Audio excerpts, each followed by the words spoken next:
you to Yasser and his brilliant panelists for that great conversation. You know, cyber threats have become economic forces in their own right, capable of undermining industries, disrupting national services, and reshaping global stability.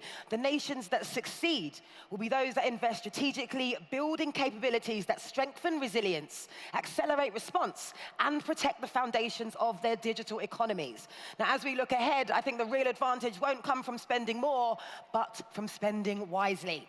Targeted investment in talent, infrastructure, intelligence, and technology is what will ultimately define the next era of national security. Okay, on that note, we are moving to another keynote. So Saudi Arabia's digital transformation is accelerating at a pace that few nations can match. And with Vision 2030 reshaping everything from smart cities and digital government to advanced finance and national infrastructure, cybersecurity has become a foundational pillar of that journey. So our next session, How AI-Driven Analytics Empower Saudi Arabia's Cyber Future, explores how intelligent analytics are strengthening national resilience, empowering security teams, and enabling Saudi Arabia to secure the platforms, services, and technologies that will define its future. So please join me in welcoming to the stage Pete Harteveld, Chief Executive Officer at Logarithm and Exabeam.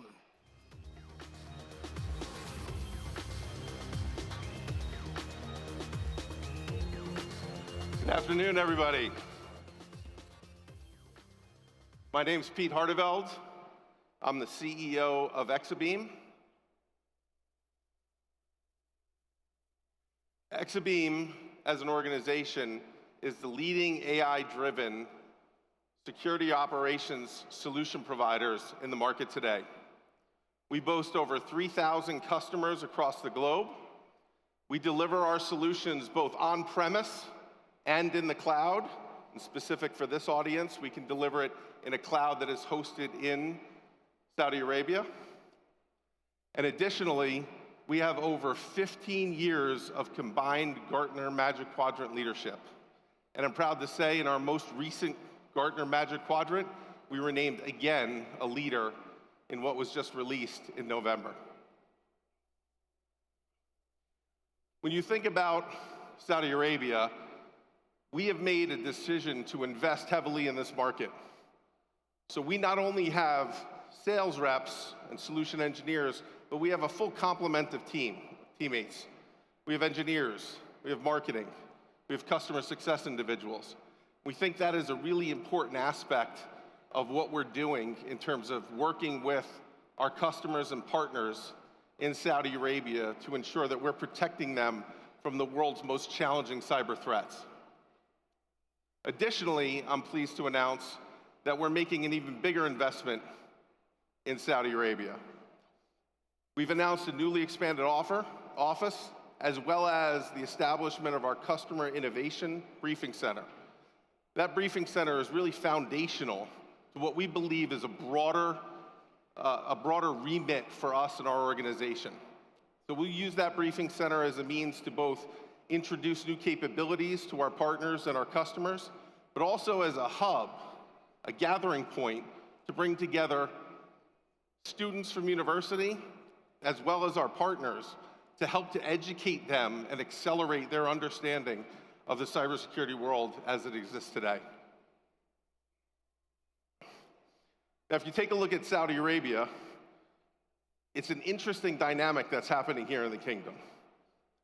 On one hand, you have the adoption of AI, something that is driving significant technology cycles here. But you also have a legacy base of infrastructure, right, that the country needs to deal with. In other geographies around the world, there were very protracted timelines. We went from mainframe computing to open systems computing to cloud computing. That happened over a number of years. Those regions were able to build skills and capabilities over time. Far different situation than we face here in the Middle East, and far different, most specifically, in the Kingdom of Saudi Arabia. You think about the acceleration of AI, right? That's going to force organizations to blend the old with the new. understanding how we make the most of investments that have been made over the last 10, 15 years, but to be able to bring new capabilities to sit on top of those investments to ensure that Vision 2030 can be achieved, but that the organizations in the country, as well as government entities, can keep pace. So how is Exabeam unique in terms of how we deal with cybersecurity? Well, first and foremost, you'll hear a lot of people talk about AI. We are unique in that we blend machine learning capabilities with AI. Our machine learning algorithms have been honed over the last 14 years. I'll share an example in a couple of slides, but blending machine learning and artificial intelligence gives cybersecurity professionals a much better chance to be reactive and proactive in terms of dealing with today's cyber threats. Secondly, we baseline what is normal. So we are the only cybersecurity organization that can baseline normal behavior within an organization. What that does is allows us, in baselining normal, to very quickly understand what is abnormal. And by understanding what is abnormal, we can then derive the rarity of a situation, as well as the criticality of its business impact. Why is that important? Detections and investigations are really at the heart of security operations centers. The ability to detect those things that are the most important things to focus on gives security operations teams a chance to be responsive. No security operations team wants to be overwhelmed by massive amounts of alerts that they couldn't possibly address. And that's why it's really important to understand normal, which allows you to understand what is abnormal, which then allows you to understand the rarity of a situation, and then also to understand that business criticality. And what that allows us to do is to really deliver outcomes-based security to our customers and partners, really honing in on what is the outcome that needs to be delivered in a given situation. So it's important also to recognize that as an organization that we are meeting our customers and partners where they want to be met. So I talked about the fact that we can deliver our capabilities both on-premise and from the cloud. We can also deliver our capabilities in two different ways. So what is relative to organizations here in KSA, a number of you have made investments over time in an existing SIM solution. That SIM solution may be an on-premise solution. We have the ability, through what we call an augmentation, to take our insider threat capabilities, which are cloud-based, and put them on top of a SIM solution. That allows organizations to not have to go through a massive rip and replace, but to bring to bear the capabilities embedded with artificial intelligence to be able to keep pace with the changing technology environment that they need to deal with. We can also deliver a full stack capability, which is inclusive of SIM and our insider threat technologies. So what we do is we give people an option. Maximize the investments that you've made over time and enhance those, or if your desire is to go to a completely new platform, we can support that too. Again, giving organizations the ability to grow into the security capabilities that they need, understanding the market dynamics that affect them.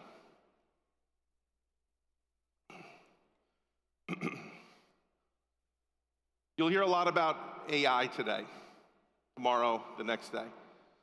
One of the things that we've done is advanced our capabilities in the form of agentic AI agents.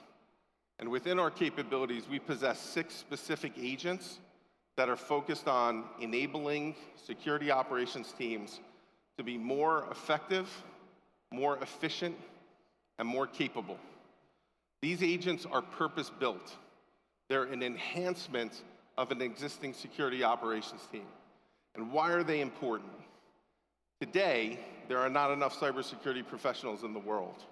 Today, there is nowhere near enough capability in the Middle East to be able to handle the looming mountain of threats that will be placed upon this part of the world. Agentic AI agents help us to take more junior resources and scale those individuals much quicker than they've ever had the ability to scale.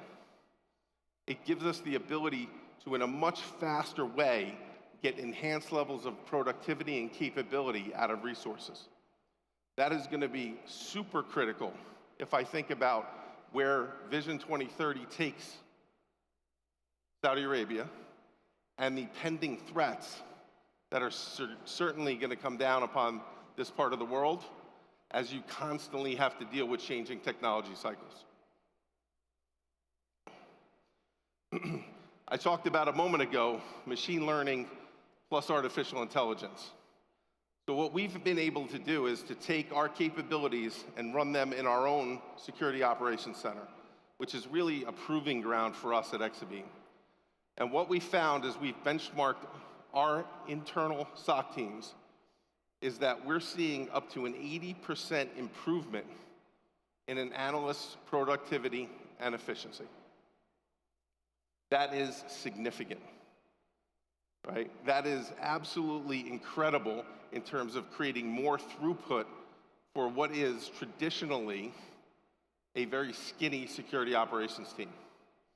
That's the benefit of bringing machine learning together with artificial intelligence to enhance the productivity and capabilities within an existing security operations team.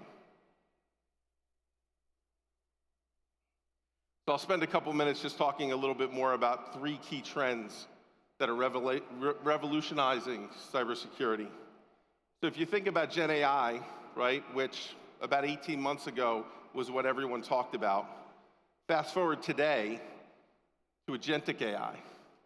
So the difference between Gen AI and agentic AI is Gen AI is generally going to surface information, where agentic AI is going to take action. Fast forward that to securing agentic AI, right? That is the next foray. So bad actors will use AI to target organizations, security operations teams, and security vendors will embed AI into their tools to help to combat that. But there's a bigger thing at play here. So the threat landscape is increasing exponentially, and it's being driven through the adoption of agentic AI agents. Now at Exabeam, we leverage Google's Gemini Enterprise agentic AI platform.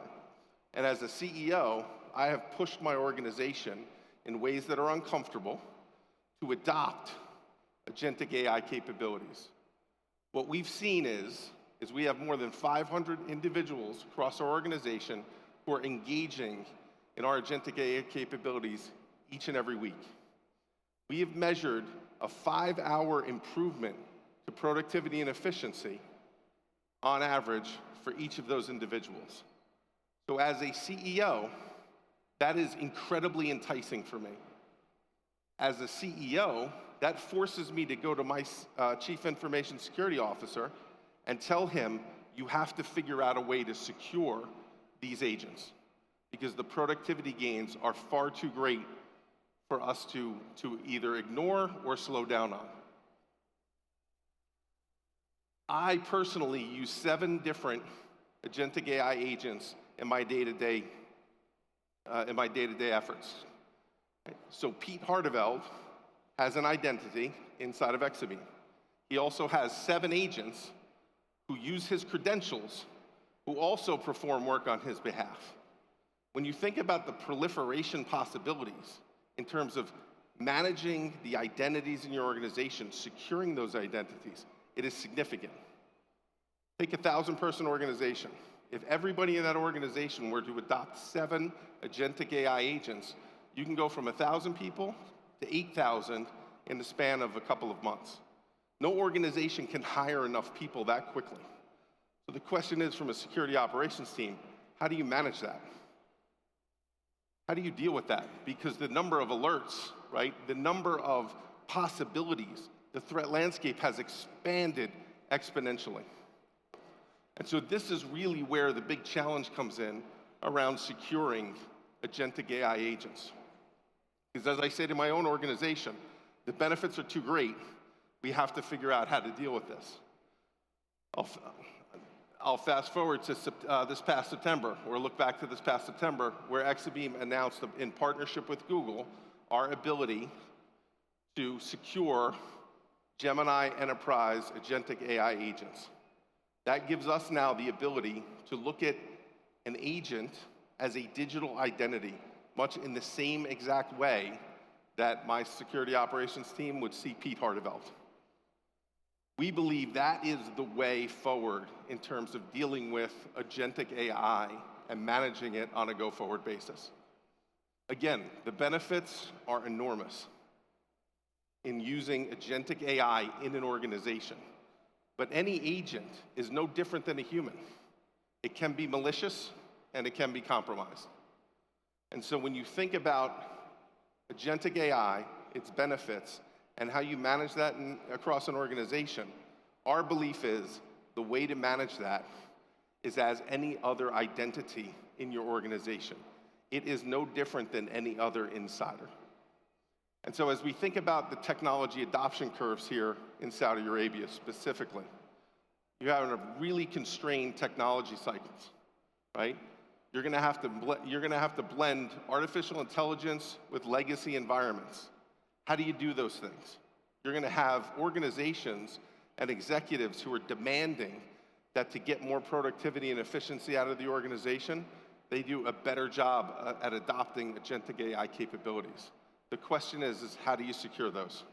How do you secure those timely, and how do you ensure that your inability to secure them doesn't create a competitive disadvantage when you compare yourselves to your competitors who are further down the path?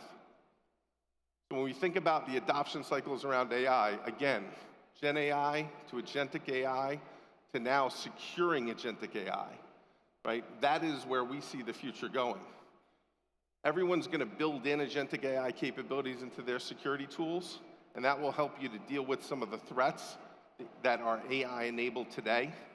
But the real issue that is facing organizations is this proliferation of their threat environment and the opportunity for agentic AI agents to be malicious or compromised insiders that can do significant harm.